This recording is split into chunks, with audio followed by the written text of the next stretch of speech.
Alex Johnson to share the modalities of this hearing. Thank you, Mr. Chairman.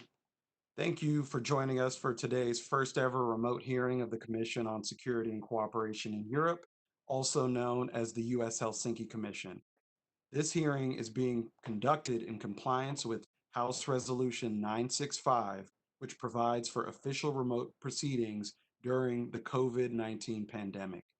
We have decided to hold this hearing remotely to protect the health and ensure the safety of our witnesses, members, staff, and the public. This hearing is being broadcast live on our website at www.csce.gov and on our YouTube channel at www.youtube.com/Helsinki Commission. Before we begin, I would like to review a few housekeeping items for our members and witnesses. Members and witnesses are asked to keep themselves muted when not actively engaging in the discussion to limit background noise. Keep themselves muted for the purposes of limiting echoes or other disruptions. Members and witnesses are responsible for unmuting themselves when they seek recognition or when they are recognized by the chair. Please remember that there is often a short delay in muting or unmuting your microphone. Members and witnesses should allow sufficient time before speaking to ensure their microphones have been successfully unmuted and the last speaker has finished completely. Members and witnesses must keep their cameras on at all times during the hearing. If you need to step away for any reason, please make sure you leave your camera on. Finally, the chair may declare a recess at any time to address technical difficulties with these remote proceedings. If you personally encounter technical difficulties, please contact our tech support channels provided prior to the hearing. Our staff will resolve any issues for you. The hearing chair will now proceed with his opening statement, to be followed by opening statements from all witnesses. Commissioners and guest members may then offer statements or ask questions in the following general discussion with the witnesses. I yield back to the chair. Thank you. I recognize myself for an opening statement. When the United States signed the Helsinki Final Act, this country, along with 30 other nations, explicitly recognized respect for human rights as an essential factor for the attainment of peace, justice, and cooperation among nations. Moreover, the Helsinki Commission, which was created 1 year after the Helsinki Final Act was adopted, was mandated by law to monitor the acts of the signatories which reflect compliance with or violation of the articles of the Helsinki Final Act, with particular regard to the provisions relating to human rights and cooperation in humanitarian fields. The United States has long been a champion of human rights and democracy in our foreign policy. Many of the OSCE's groundbreaking commitments were actually spearheaded by the United States, including those relating to anti-Semitism, freedom of religion, free election, and the rule of law, to name only a few. Most of the time, the Helsinki Commission focuses on those issues in countries where there may be particular concerns. Sometimes we engage with countries where circumstances create windows of opportunity or historic inflection points. Our goal is always to encourage positive change and better implementation of Helsinki commitments. Today, we look inward as we examine the Black Lives Matter protests and related domestic compliance issues in the context of our OSCE Human Dimensions commitments and implications for U.S. foreign policy. The death of George Floyd was a tragedy, and the video of his fatal encounter with police was sickening to witnesses. Thus, the American people and later the entire world responded. The freedom with which Americans were able to respond to this tragedy is at the root of this hearing. If there is no respect for the rights of Americans to address wounds left open by centuries-old systemic racism, we cannot achieve necessary healing, nor will we have the standing to advocate for fundamental freedoms abroad. We must practice what we preach. I'm working with my colleagues in the House of Representatives on legislative measures to meaningfully address systematic racism in policing, curb police brutality, and racial profiling, and ultimately save lives. These policies to achieve these objectives are the jurisdiction of other committees. However, we have an opportunity through the Helsinki Commission to reflect on the nexus of our international commitments in terms of our standing in the world. Clearly, the U.S. record being on full display around the globe in recent weeks, beginning with the 8 minutes and 46 seconds of George Floyd's death on May 25th and the protests which followed. In fact, thanks to the unprecedented reach of modern technology, the world has been able to watch in real time. And so I will keep the record of this hearing open for 48 hours, and any additional information statements will be accepted. Now, uh, I would like to introduce our witnesses for today's hearing. First, we will hear from Ms. Nakichi Tafa, who is the founding principal and CEO of the TAFA Group, LLC, and will also be testifying on behalf of the Justice Roundtable and the Center for Justice at Columbia University. Ms. Tafa will provide a scene-setting overview of the underlying human rights and democracy issues that have been fueled ongoing protests in the United States. After Mr. Tefu, we will hear from Mr. Mamadou Malcolm Jallow. Mr. Jallow is a member of the Swedish Parliament, the Riksdag, and also serves as the Council of the Parliamentary Assembly General Rapporteur on Racism and Intolerance. Mr. Jallow will help us understand how the issues in the United States are resonating in Europe and the shared challenges we face combating racism and intolerance in the transatlantic community. Finally, we will hear from Ambassador Ian Kelly. Ambassador Kelly served as the head of the U.S. mission to the OSCE from 2010 to 2013, excuse me, and as a spokesperson for the Department of State before the ambassador. Before that, Ambassador Kelly, you're well versed in matters related to the OSCE, the way in which human rights and democracy issues are raised in that forum, how U.S. compliance with OSCE commitments may be raised in the OSCE, and how those issues impact U.S. foreign policy leadership. I'd like to thank all of you for agreeing to participate with us today. I give the floor now to Ms. Tafa. Thank you so very much, Chairman Cleaver, for convening this critical Helsinki Commission hearing on human rights at home, implications for U.S. global leadership. And thank you for this opportunity to testify this morning on behalf of my company, the TAIFA Group, as well as the Justice Roundtable, which I convene, and the Center for Justice at Columbia University, where I serve as Senior Fellow. In addition to the above, I'm also a commissioner on the National African American Reparations Commission, convened by the Institute of the Black World 21st Century, and am a founding member of NCOBRA, the National Coalition of Blacks for Reparations in America. So one of the best explanations for the coast-to-coast protest in the wake of the police killings of George Floyd, Breonna Taylor, and others can be encapsulated by a poem by Langston Hughes.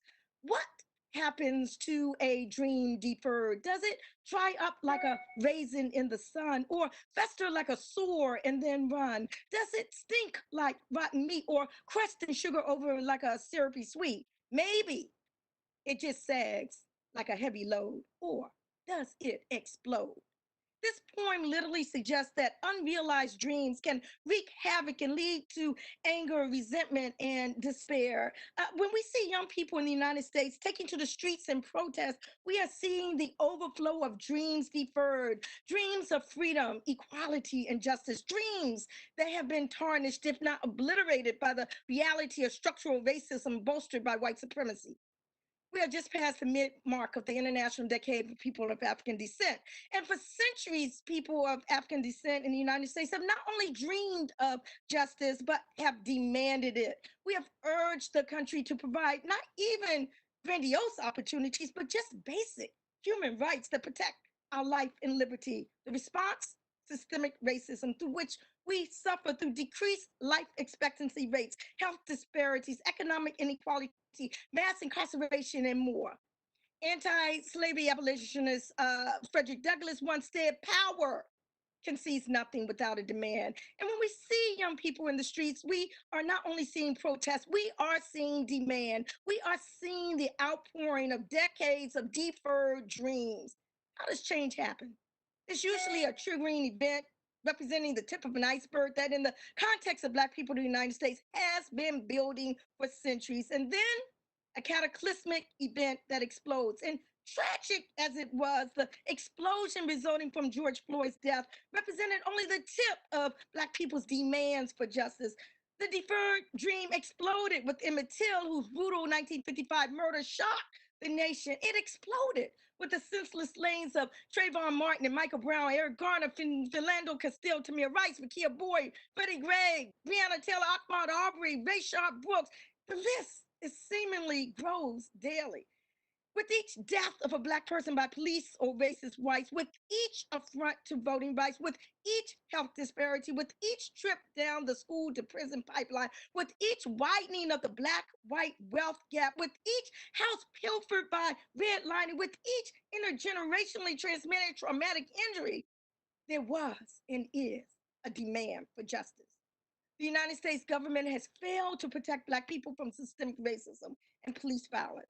Advancing societies that are safe, inclusive, and equitable is central to the work of the Helsinki Commission. The international community must bear witness. The United States must not be above scrutiny. It must meet its commitments, review its own record, and be open to criticism. It is incumbent that this country engage in candid self-assessment if it wishes to legitimately demand a similar level of reflection from other OSCE participating states. Similarly, the United States must fully embrace human rights conventions that it is a party to and eliminate limitations to the use in U.S. courts. These include the Convention on the Elimination of All Forms of Racial Discrimination, the Convention Against Torture, the Convention on Political and Human Rights, the Office of the High Commissioner's Basic Principles on the Use of Firearms by Law Enforcement Officials, and the Convention on the Prevention and Punishment of the Crime of Genocide. Black people in the United States have dissented many times in the past. And once again, they are visible in the streets, showing that Black lives do indeed matter. Policies that once seemed radical now appear more palatable. When we once spoke of reform, we now demand transformation. The blueprint is still being formulated, and no one will leave this moment without having been changed. What we are witnessing today is the unprecedented possibility for change and the unprecedented possibility for the dream to expand and not explode. Thank you very much for this opportunity to testify. I've submitted my full testimony for the record, which relies heavily on previous works that I've authored relative to the use of international human rights treaties applied to the United States. Thank you, Ms. Taifa, for your testimony. I now recognize Mr. Jallow for 5 minutes.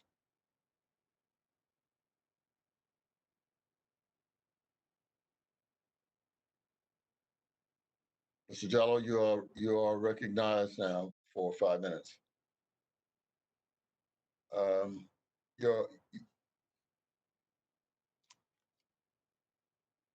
Yeah, can you hear me, sir? Yes, please. Thank you. Proceed. Thank you very much. Thank you very much, Chairman Cleaver, for giving me this opportunity to speak at this very important hearing on the topic, on this very important topic, human rights at home, implication for U.S. leadership. I'm going to be speaking in my capacity as a member of the Council of Europe and the General Rapporteur responsible for combating racism and intolerance. In this assembly that I'm sitting at, I have the opportunity to exchange regularly with parliamentarians from 47 European countries, in which the United States also has an observatory status. The political development that we see in the United States today have a significant socioeconomic and political impact on the rest of the world, especially amongst the member states of the Parliamentary Assembly of the Council of Europe. There is a very good reason for concern about the unfolding grave human rights crisis in the United States, partly as a result of the systemic brutal police killings of Black people, but also the use of the state-sanctioned excessive force and suppression of peaceful protesters. These are clear violations of United States obligations under international law. The current government and administration has, within a short period of time, completely eroded the authority of the United States as a standard bearer and thereby undermining the legitimacy of the so-called United States global leadership. One cannot exercise effective soft power without legitimacy. The isolationist foreign policy direction, the nationalist rhetoric, and the blatant non-compliance to the international human rights standards only accelerate the decline in confidence from the rest of the world for the United States. We have had a series of evidence of structural and institutional racism and racist policing fueled by historical abuses and negative stereotyping, leading to the exclusion and dehumanization of Black people in the United States. However, this particular murder of George Floyd has become a clear manifestation and a tipping point for what many, including many Europeans, perceive as state-sanctioned racism and blatant violation of the civil and human rights of Black people. What we have seen in the US does not only illustrate the deep-rooted and historical systemic injustice against Black people, it also clearly manifests the extent to which white supremacy ideologies are normalized. What we are seeing is a manifestation of a democracy in crisis. And if this were happening in any other part of the world, the United States and the other Western countries would be demanding regime change.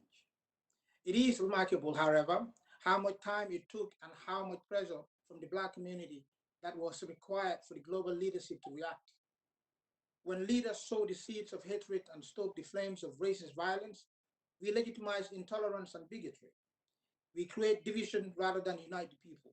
And most importantly, we undermine the fundamental values of democracy, human rights, and the rule of law. In fact, we as politicians and leaders, we have both a political obligation and a moral responsibility to refrain from using hate speech and stigmatizing language, and to condemn promptly its use of others, as silence may be interpreted as approval or support. The enhanced protection of freedom of expression that we politicians and leaders enjoy also strengthens our responsibility in this area. Structural and institutional and systemic racism, including racist violence, is not confined only to the boundaries of the United States. It is also very much present in Europe.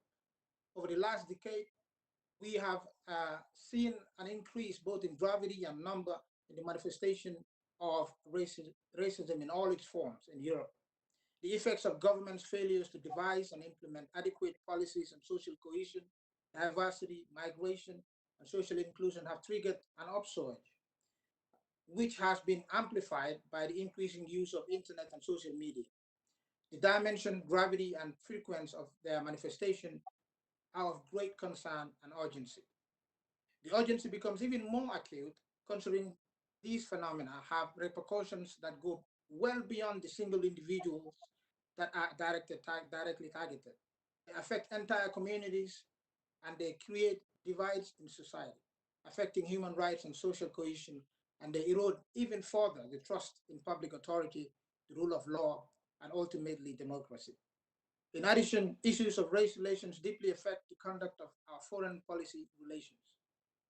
The European project um, has an anti-discrimination and anti-racist dimension to it, with a fundamental commitment to ensuring that we learn the lessons of the Holocaust and past European divisions through pursuit of human rights for all. However, this project appears to be failing with regard to Black Europeans.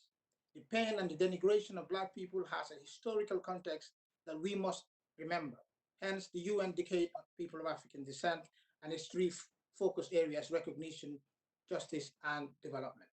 The images of the brutal and tragic death of George Floyd triggered the protest movement not only in the United States, but around the world. The scale and intensity of the protest illustrates a deep sense of frustration and pain that Europe, for the longest time, had shown no regard for. The usual silence and exceptional entitlement from European leaders are no more working.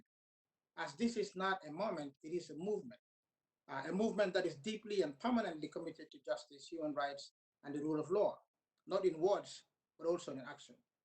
So we must act quickly family, and collectively, because when we choose to be silent in the face of hatred, bigotry, and racism, we choose to be complacent, thereby undermining the fundamental values of human rights, democracy, and the rule of law. As the United States enjoyed the status of observer on the Council of Europe and member state of the UN, I would like to emphasize the recommendations in line with the United Nations Resolution HR C43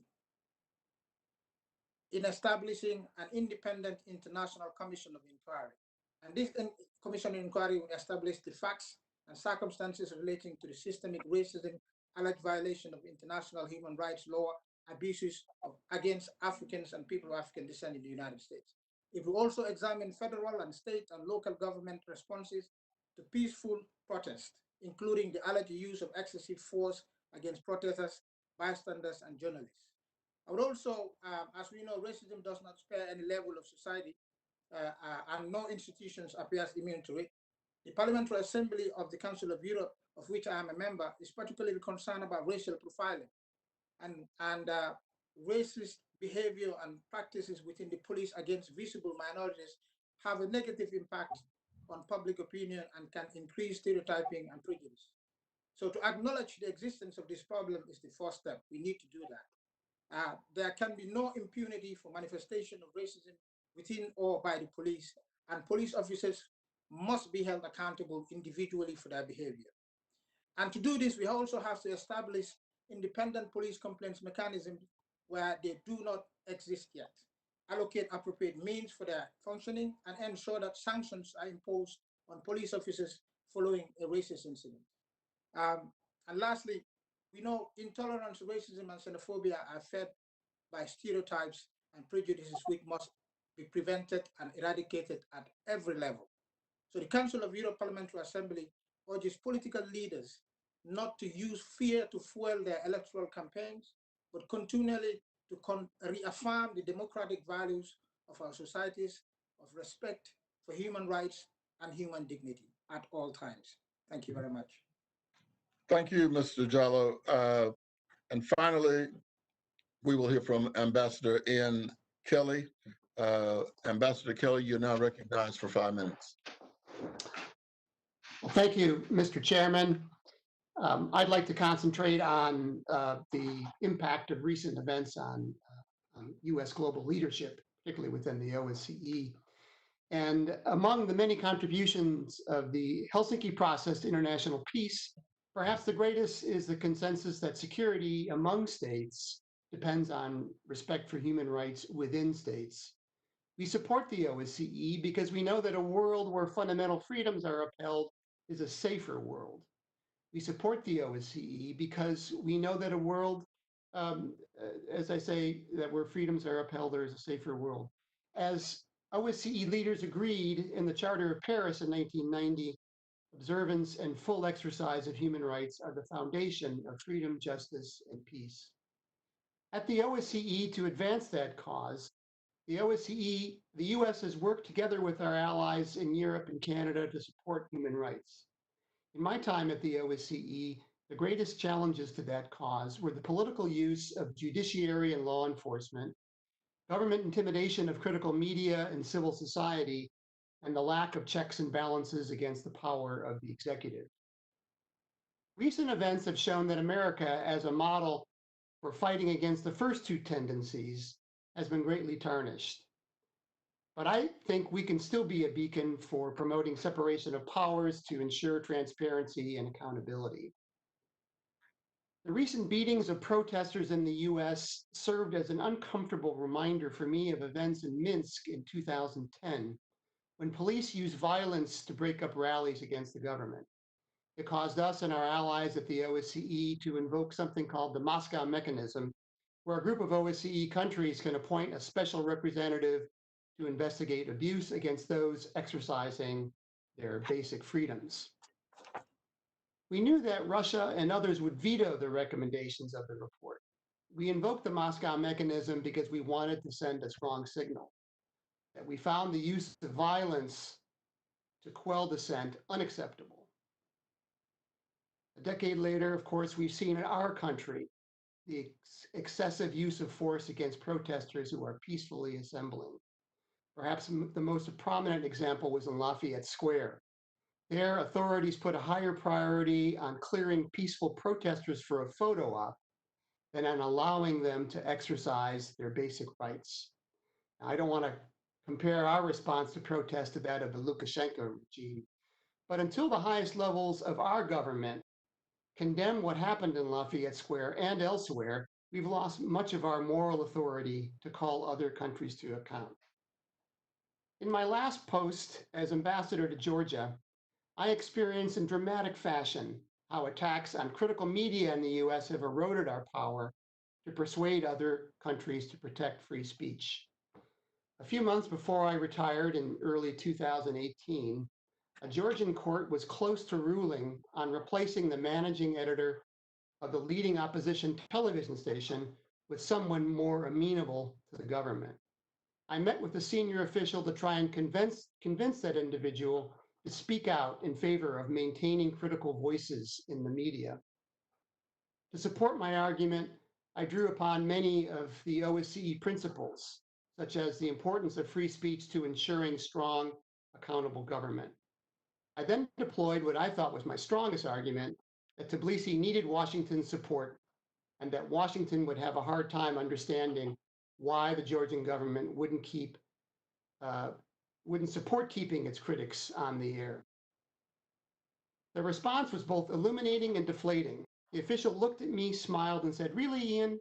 You really think Washington's going to have a problem with fake news going off the air?" A few months after I left, the court did order new management at the station, and Georgia lost a critical platform for keeping government accountable. Given what is happening here in the US, I can imagine how difficult it is for my former colleagues in the field to promote human rights. With the recent gross abuse of police powers, characterization of journalists over the last few years, diplomats' powers of persuasion have been greatly eroded. But they should still have hope in the power of American institutions. When I tell my students about my distress at my own government's abuses over the years, such as the CIA black sites and the torture at Abu Ghraib, they ask me how I was able to continue to work for such an administration. I tell them it's because of my deep belief in the system's ability to investigate abuse, correct itself, and ultimately do the right thing. While we look to right our own country's wrongs, we cannot avert our eyes from assaults on Helsinki principles elsewhere in the OSCE space. We should be particularly concerned about increasing centralization and personalization of political power. Just yesterday, Russia concluded a plebiscite on an amendment that would allow Putin to stay in power until 2036. And then there's the pandemic. It attacked at a time when democracy was already in retreat. Even before COVID-19, Freedom House noted that since 2006, democracy has been in decline in 25 of 41 established democracies. The challenge of curbing the pandemic has emboldened authoritarian rulers. It has given them another excuse to curb fundamental rights, to remove institutional checks on their power, and silence those who dissent. As Dr. King wrote, "Injustice anywhere is a threat to justice everywhere. We are caught in an inescapable network of mutuality, tied in a single garment of destiny. Whatever affects one directly affects all indirectly." So when we redress wrongs, we make our country stronger. We restore our position of leadership in a world where democracy needs champions. And by so doing, we make the world safer. Thank you, Mr. Chairman, for inviting me to participate in this hearing today. Thank you very much, Ambassador. We will now have a participation from the members. We'll begin with the gentlewoman from Wisconsin, Ms. Gwen Moore. And take notes on what I'm saying. You might want to, you might want to, I'm sorry. Thank you so much, Mr. Chairman, and thank all of our witnesses for bearing witness to this international phenomenon. I just want to say to Ms. Taifa, I bring you greetings from Janet Herrera, who lives here in Milwaukee, Wisconsin, in Cobra member. And I spoke with her early this morning to make sure that I sent you her peace and blessings. And she told me you were dynamic, but I just was not prepared for all that. And of course, my good friend, the parliamentarian from Sweden, we have met many times before. It is really great to see you. Can't wait until we can get back and forth across the pond. I'm not proud of the fact that that Europe says keep all you nasty people stay home because you haven't really observed the best practices with regard to COVID-19. But it's really good to be here. I guess I want, and of course, Ambassador Kelly, the Moscow mechanism, we always have to respect our Russian counterparts, but we got to always have a check. And we appreciate your service and your observations with the OSCE engagement. I just want to commend the European Union, the United Nations, all of these international agencies for joining in and creating the international global attention to the abuses in the United States, and indeed joining a global family of these same phenomenon. And of course, the EU report was very comprehensive, and all of the Helsinki commissioners from the United States, Mr. Hastings, of course, our leader, our chair today, Mr. Cleaver, Mr. Vesey, and I, all are writing a letter to the European Union asking that they give us a path forward, do a resolution in terms of not only adopting this, but putting an action plan in place to make this happen. And here in the United States, not only do we have our commissioners signing on to that, but there is a letter that we are having members of Congress who are signing on. I'm looking for it right now, signing on to it, including Senator Booker, and Karen Bass, who is the subcommittee chair on Africa, Representative Greg Meeks, who is on the Foreign Affairs Committee as well, and we have Ted Deutsch, who's the Foreign Affairs Subcommittee on International Terrorism, Eleanor Holmes Norton, Bobby Rush, of course, Sheila Jackson Lee, Barbara Lee, Donald Payne, Frederica Wilson, Terry Sewell, Yvette Clarke, Congresswoman Watson Coleman, and of course, all of the commissioners. So we are delighted our international partners are weighing in on this. So I don't want the chairman to gavel me, so let me get to some questions.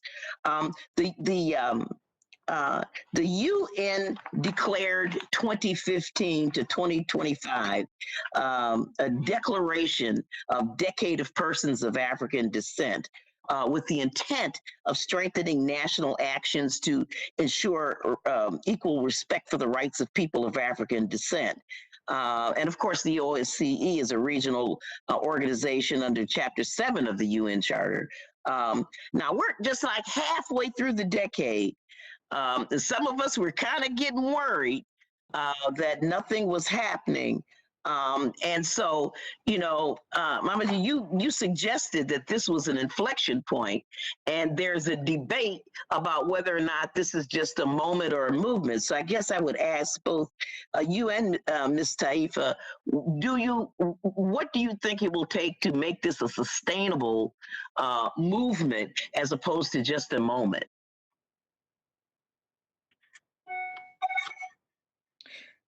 So it definitely needs to be a sustainable movement and not just a moment. And I think that this moment that we are in, people should take the opportunity to really look at things such as the International Decade for People of African Descent, wherein in this country, it has not been as visible as around the world. I hope that people take this moment to look at the movement for reparations that is sweeping the world, actually, and really make some profound changes.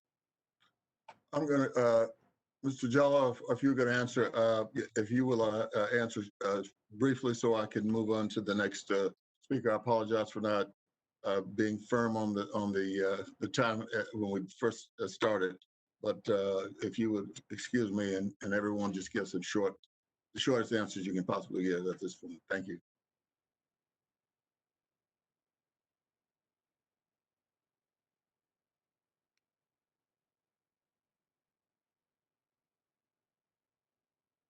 Yes, now.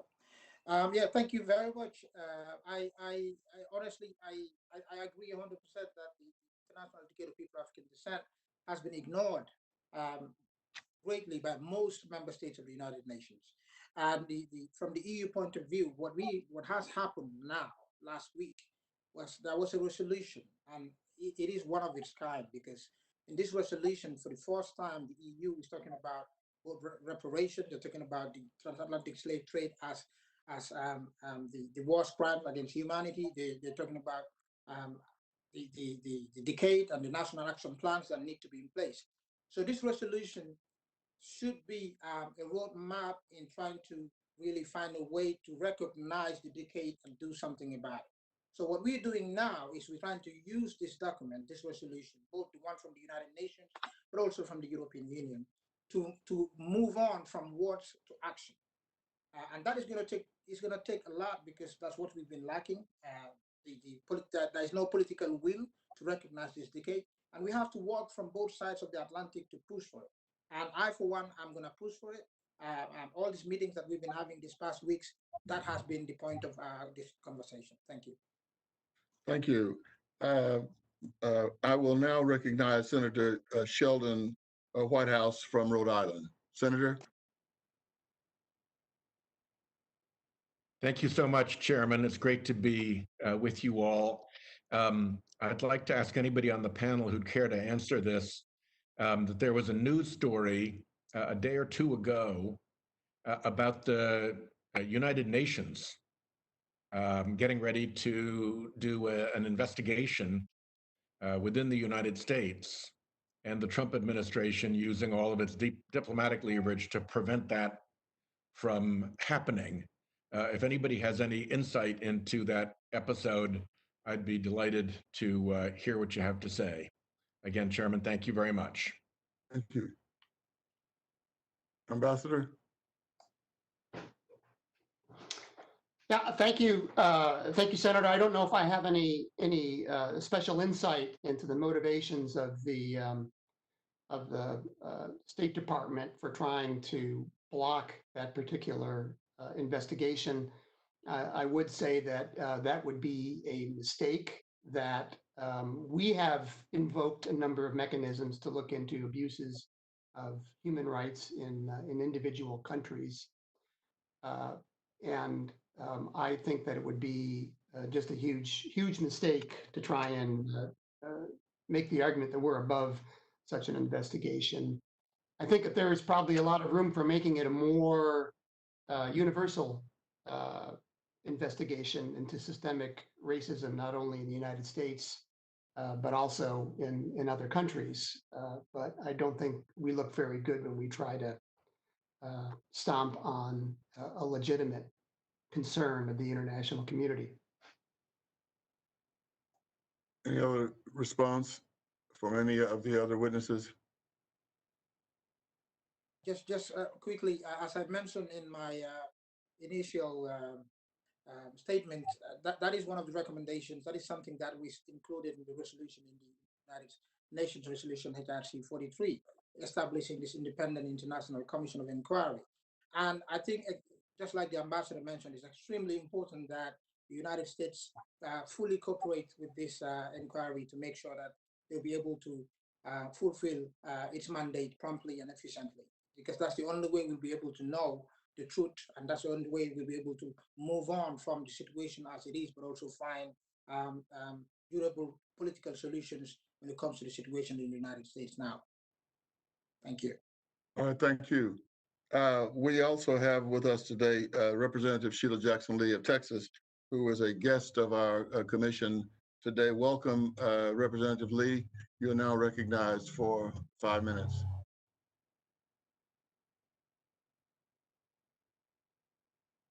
Thank you very much, Mr. Chairman, and thank you to all of the witnesses as well as all of the members for their intent, and of course, Chairman Hastings for his leadership. It is sad to be able to give a list of widespread human rights abuses from a nation that actually um, was using the gold standard, or was viewed as the gold standard for human rights, and whose voice could always be lifted very quickly. In addition to what we have been speaking about this morning, holding children in cages, a court decision to release mothers and children from immigrant detention facilities, barring people from coming into the country and holding them in devastating conditions on the southern border, blocking immigrants, in particular immigrants of African heritage, and of course, what we have seen over the last years, 3 years, in fact, 4 years, in fact, as whole countries, and just a whole litany of non-disputable acts of heinous behavior, and is not befitting of our values, our Constitution, and who we are. I want to say that the killing of George Floyd on the streets of America exacerbated and accelerated the understanding that we needed to change the order of policing to Guardian, and of course, the work of the George Floyd Justice and Policing Act has done that. But in the other end of it, there is systemic racism, and I would appreciate the response from the ambassador and all of the witnesses about seeing permeated through these issues that reflect on human rights, that question. And to Ms. Tifa, and thank you for your work. Thank you for in COBRA. We have been leading on HR 40, which is a commission to study and develop proposals for reparations. It is the first elevation of the discussion of race and systemic racism that this nation will ever confront. It is a result of decades of agitation. My colleague, the late John Conyers, started this decades ago. So let me just yield to you and ask how that would impact the thoughts of the needs of correcting human rights abuses that are too long to chronicle as it relates to African Americans. Ms. Tifa? Yes, thank you, Congresswoman Sheila Jackson Lee, and thank you for your longstanding leadership on many issues in general, and particularly on HR 40 in particular.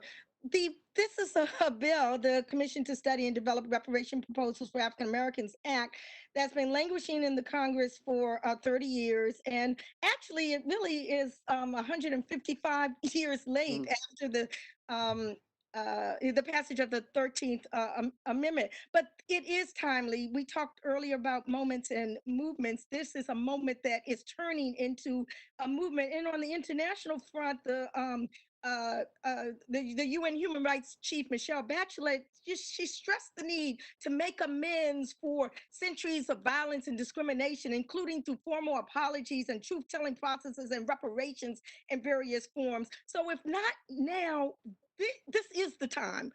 People on the streets demanding justice, demanding redress, demanding amends, and HR 40 is one way in which to accomplish that. Ambassador Kelly, it's important for people to understand, thank you so very much, that what this commission does is to deal with the state-sanctioned structure of racism. It is not to go up against an individual American. It is a commission selected by the heads of the House and the Senate and the President of the United States to deal with the constitutional fraction of not being a whole person, and all of the state-sanctioned issues of racism, Jim Crow and others. What is your thought about getting once and for all, and how the world would respond to that passing of that legislation, beginning that process with people who had been slaves in this country? Well, thank you very much for that question. I think for the OSCE, I think the OSCE has done a good job at shining a light on the problems of intolerance, but these problems of intolerance are basically really focused on sort of religion-based intolerance, and I think that comes out of the experience of Europe during World War II. What it hasn't done such a good job at doing is exposing the abuses against people of color in the OSCE space.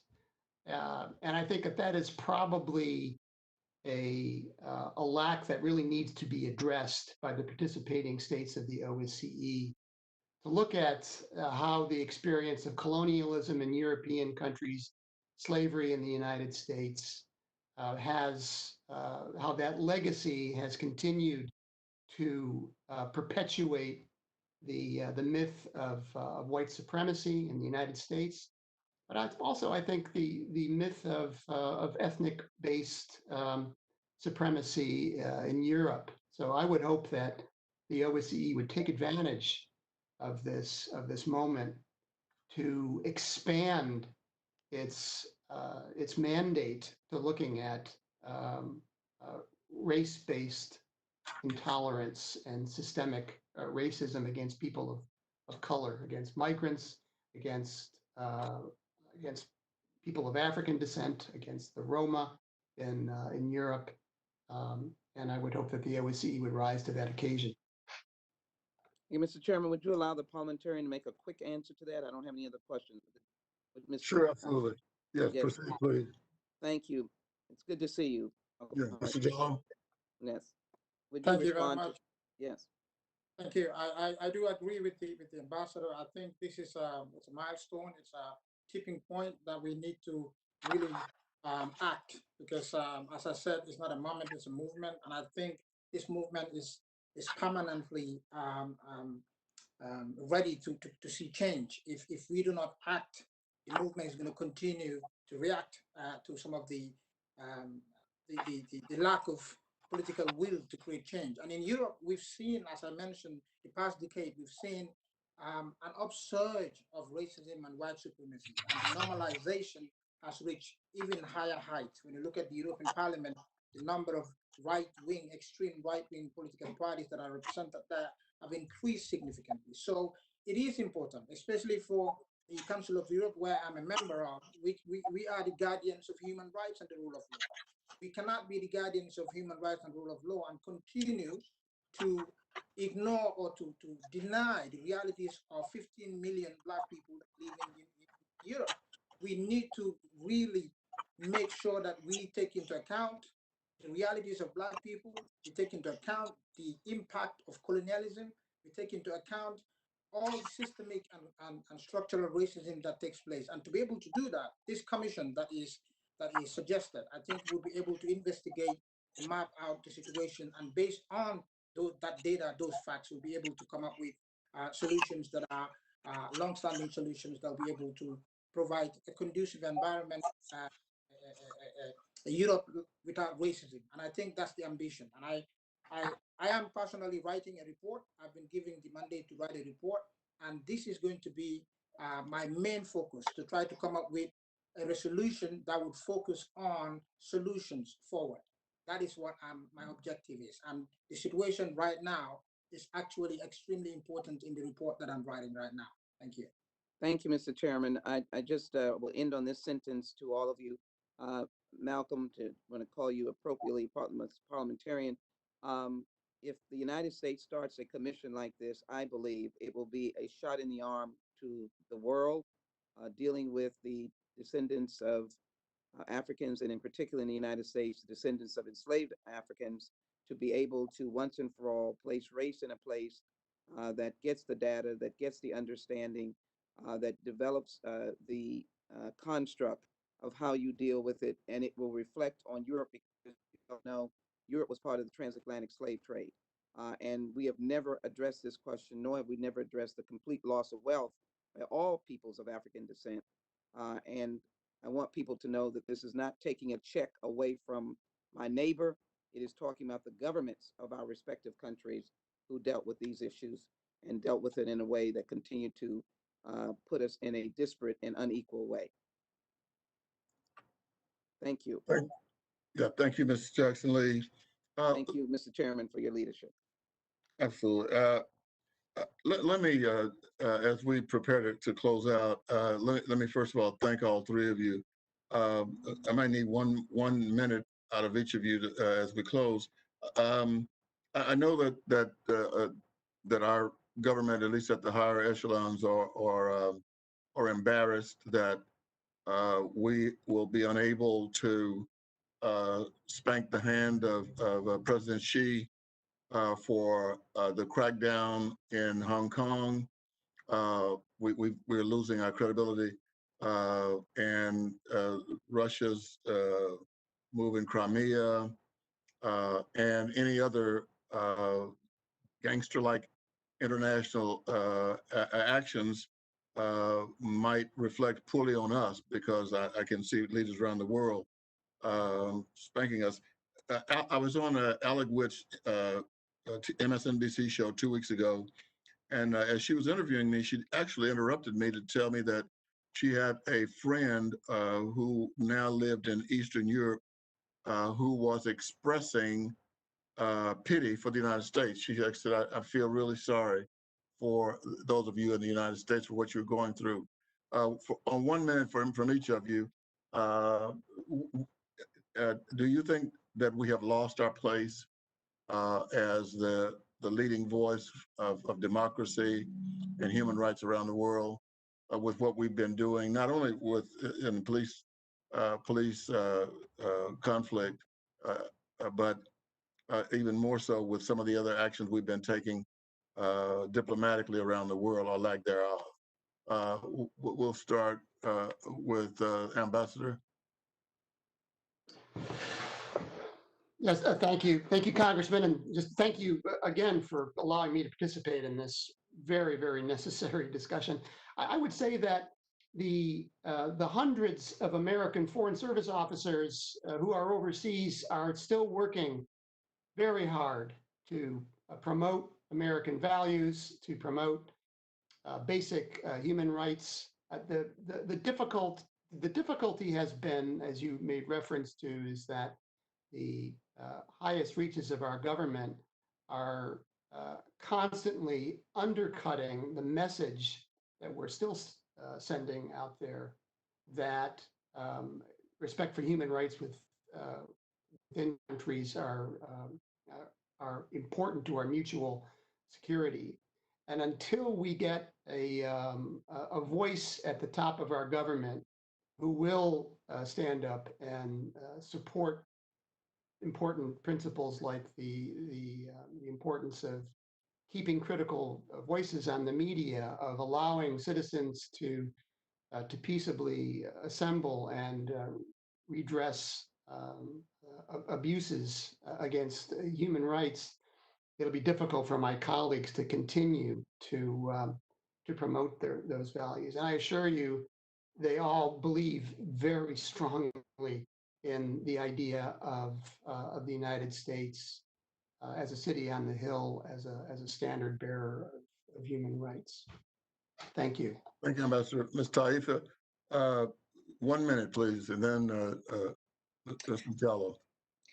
Yeah, so Chairman, so you asked, have we lost our place? I will say, from the vantage point of people of African descent in the United States, the question more so is, were we ever in place in terms of the United States? I concluded my written testimony with the statement that the cumulative impact of destructive treatment against Black people in the criminal punishment system in general, and policing in particular, combined with the destructive conditions of life negatively impacting generations, are violations of international law, specifically the International Convention on Prevention and Elimination of All Forms of Racial Discrimination and the International Convention on the Prevention and Punishment of the Crime and Genocide. concluded by saying that these and all other international instruments must be used so that we might abate what I deem the human rights crisis facing Black people in the 21st century, which is genocide. Thank you, Mr. Jallo. Thank you very much. First of all, let me just thank Chairman for inviting me to take part, and also thank Congressman Hastings for his leadership. Let me just say the words of Nelson Mandela. He says, to deny people their human rights is to challenge their very humanity. And that is what we're seeing when it comes to Black people. It is denying our humanity. And that does not only happen in the United States, but it happens worldwide, globally. This is something that has been historically a historical fact for many, if not all, Black people. Now, the standing of the United States as the right bearer, of course, has been shaken. What we're seeing is a manifestation of a democracy in crisis. And we've seen that in so many other occasions. So what we need to do is that we must act quickly, firmly, and collectively, because when we choose to be silent and when we choose not to act in conformity with the rule of law and human rights, then we'll be failing a lot of people. And that's what the United States needs not to do right now. I hope they would open up, they will show accountability, they will show leadership, and follow the values of human rights, democracy, and the rule of law. That is what needs to be done in order to be able to go back to this leadership, to get this global leadership that, and standard bearers when it comes to human rights that the United States has been before. But for now, we need to see change now, not tomorrow, not next week. We need it now. Thank you. Thank you. Ambassador Kelly, Mr. Jallo, Ms. Taife, thank you very much for being with us. Your insight has been significant, and we appreciate your contributions to this country, even beyond what you are doing now. I want to thank our staff, our Executive Director, Alex Johnson, and I want to just say that we are in a tight spot in the United States, and somehow we're going to have to get out of it. Having the Helsinki Commission dealing with this issue is something new, but I think it's something that's necessary because we've got to have a very serious and thoughtful discussion in this country about where we are. If there are no other comments from our staff, this meeting is adjourned.